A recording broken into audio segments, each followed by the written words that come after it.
Friends, carry on study with home academy में आप सभी का स्वागत है। आज इस वीडियो में हम बात कर रहे हैं 16 से 20 दिसंबर 2023 के क्रम पर छत्तीसगढ़ राष्ट्रीय और अंतर्राष्ट्रीय के महत्वपूर्ण करंट अफेयर्स के बारे में। तो अगर आप किसी भी प्रतियोगी परीक्षाओं की तैयारी कर रहे हैं तो इन करंट अफेयर्स के वीडियो को पूरा देखिएगा। आई होप ये वीडियो आप सभी के लिए हेल्पफुल हो। और अगर आपने हमारा चैनल सब्सक्राइब नहीं किया है तो सबसे पहले हमारा चैनल सब्सक्राइब कर लीजिए और बेल आइकन को क्लिक कर लीजिए, जिससे हमारे सभी वीडियो के नोटिफिकेशन आपको अवेलेबल हो सके। तो चलिए स्टार्ट करेंगे बिना देरी के।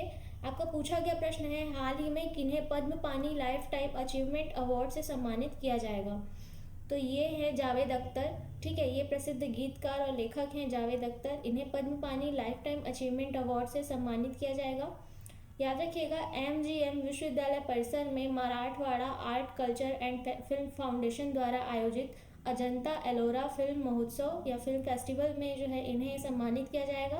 और इस फेस्टिवल का आयोजन जो है 3 से 7 जनवरी 2024 तक जो है किया जाएगा। ठीक है, और इस महोत्सव का मुख्य उद्देश्य है हाल में और अतीत में निर्मित सर्वश्रेष्ठ फिल्म का प्रदर्शन करना। ठीक है, तो इस प्रश्न से आपको इतने फैक्ट याद रख लेने हैं। चलिए अगला प्रश्न देखेंगे।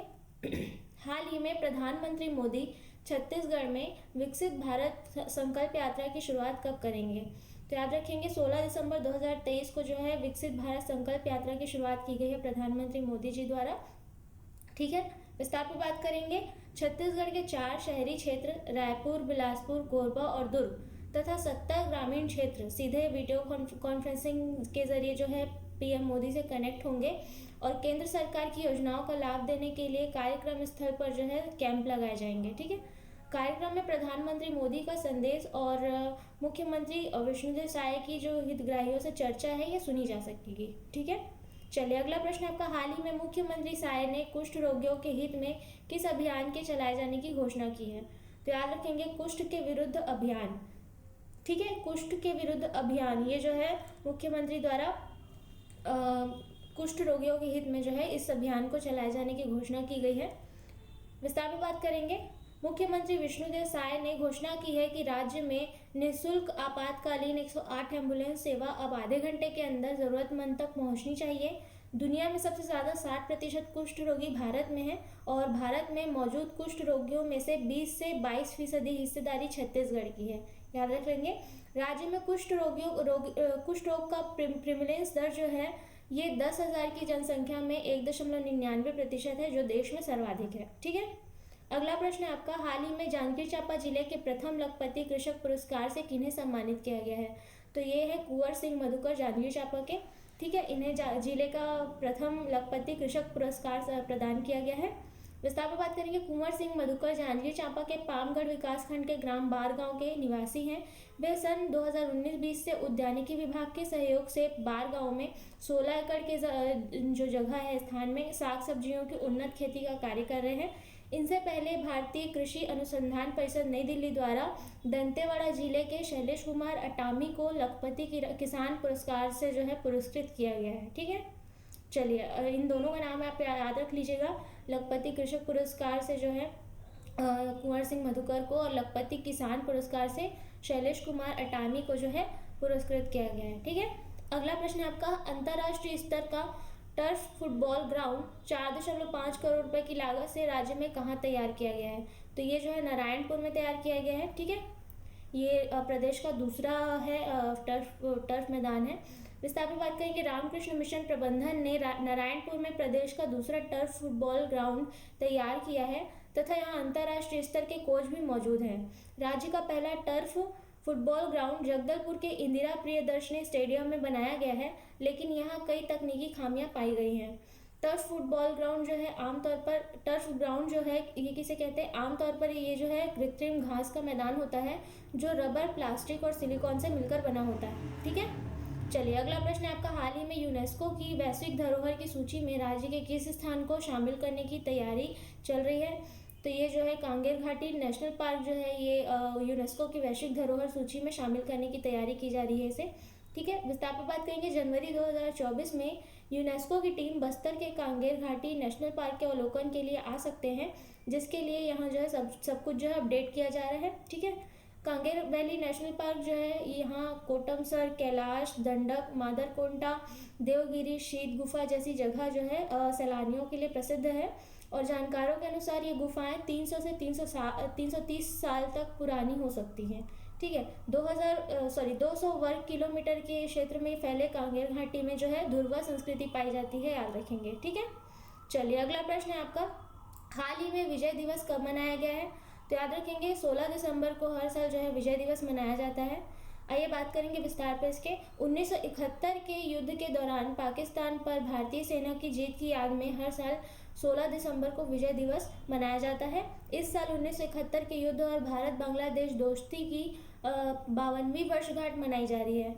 16 दिसंबर 1971 को पूर्वी पाकिस्तान आज़ाद हुआ था और बांग्लादेश एक नए राष्ट्र के रूप में बना है। ठीक है, पाकिस्तान ने 3 दिसंबर 1971 को 11 भारतीय हवाई अड्डों पर हवाई हमले किए थे तथा 13 दिनों की इस लड़ाई के बाद भारत ने पाकिस्तान के खिलाफ युद्ध जीत लिया था। ठीक है, तो इस अवसर पर जो है 16 दिसंबर को विजय दिवस मनाया जाता है हर साल। ठीक है, अगला प्रश्न है आपका, हाल ही में कल के रहने योग्य शहर विषय पर वैश्विक शिखर सम्मेलन कहाँ आयोजित किया जाएगा? तो ये जो है गुजरात में आयोजित किया जाएगा। ठीक है, विषय रहेगा इसका कल के रहने योग्य शहर। ठीक है, विस्तार पर बात करेंगे। मुख्यमंत्री भूपेन्द्र भाई पटेल जो है गुजरात के मुख्यमंत्री, इन्होंने केंद्रीय मंत्री कौशल किशोर के साथ गुजरात के गांधीनगर में सम्मेलन का उद्घाटन किया है।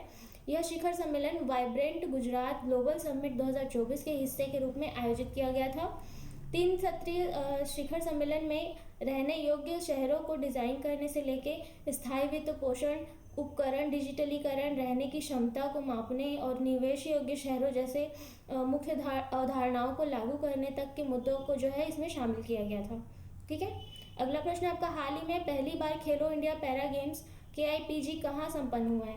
तो ये नई दिल्ली में संपन्न हुआ है, ये पहली बार आयोजित किया गया था। ठीक है, विस्तार पर बात करेंगे।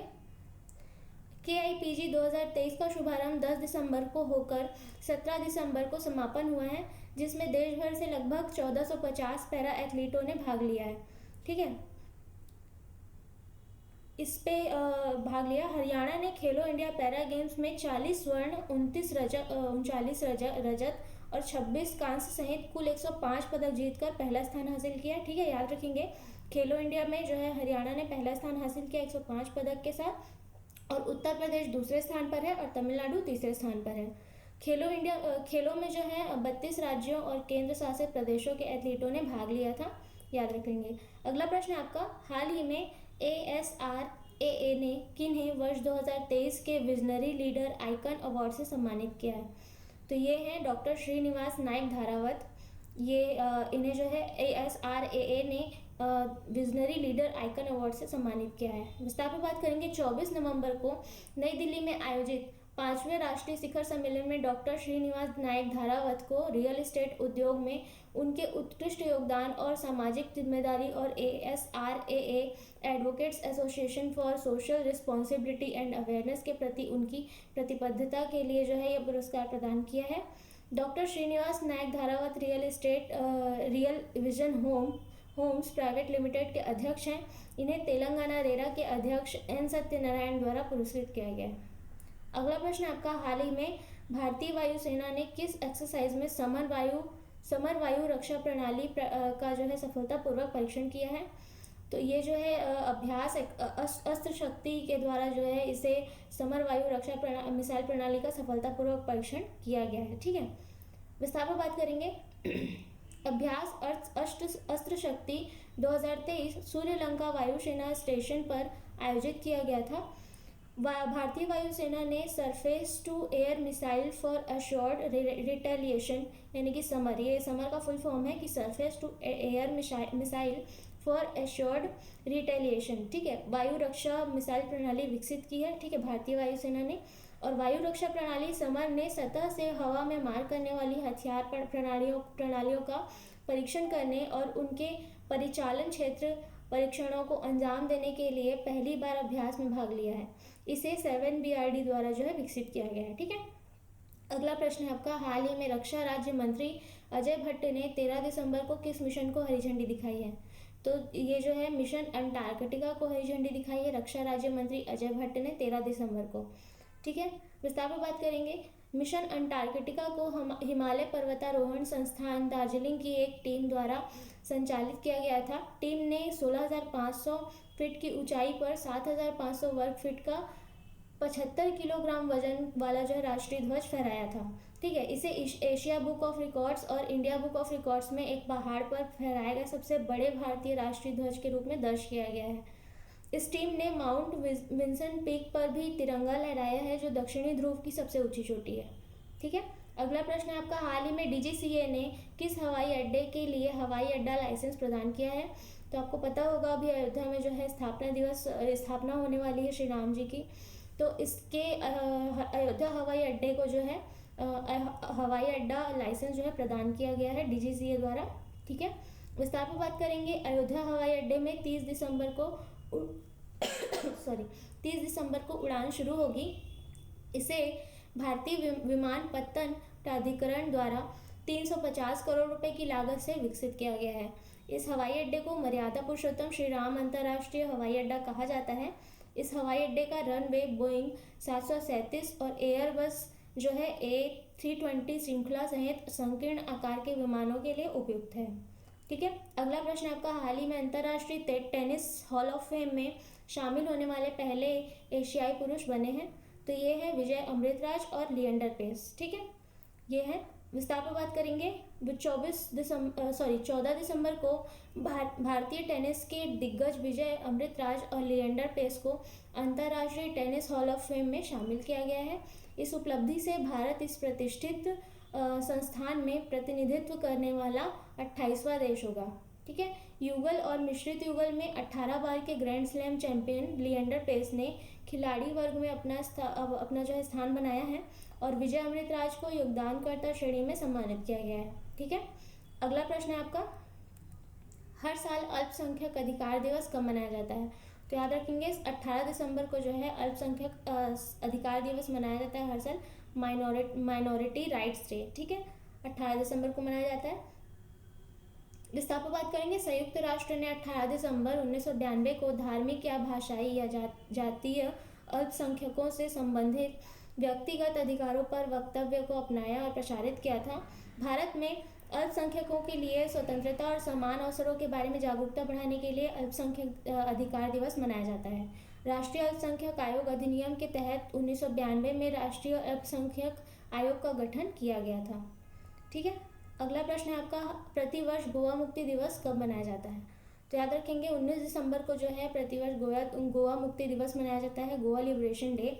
विस्तार पर बात करेंगे। यह दिवस 1961 में पुर्तगालियों को हराकर राज्य को मुक्त कराने के लिए सशस्त्र बलों द्वारा चलाए गए ऑपरेशन विजय की सफलता को चिन्हित करने के लिए मनाया जाता है। गोवा 1510 से उपनिवेशों का हिस्सा रहा था और भारतीय सेना के 36 घंटे के ऑपरेशन विजय के बाद भारतीय सैनिकों ने 19 दिसंबर को गोवा क्षेत्र पर पुनः कब्जा कर लिया है।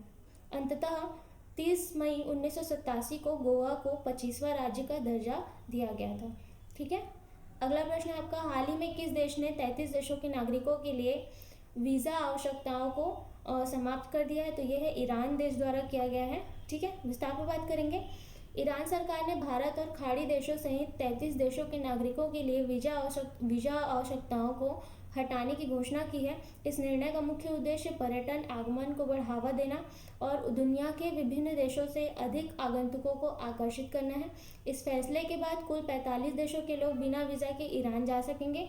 हाल ही में भारत, मलेशिया, थाईलैंड और श्रीलंका सहित कई देशों की वीज़ा छूट सूची में जो कई देशों को जो है वीज़ा छूट की सूची में जोड़ा गया है। ठीक है, अगला प्रश्न है आपका, हाल ही में बीसीसीआई ने किनके सम्मान में प्रतिष्ठित 7 नंबर जर्सी को रिटायर करने का फैसला किया है? तो इसका आंसर आपको कमेंट बॉक्स पर देना है। और साथ ही मैं बताना चाहूँगी कि हमारे एकेडमी में क्लासेस अवेलेबल हैं, offline, online, GPSC, pre, Vyapam and others.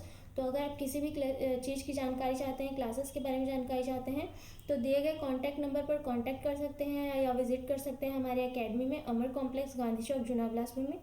तो आज के वीडियो में इतना ही। अगर आपको वीडियो अच्छी लगी हो तो वीडियो को लाइक और शेयर कर दीजिएगा और चैनल को सब्सक्राइब करना ना भूलें। तो अगले वीडियो में मिलेंगे, तब तक के लिए धन्यवाद।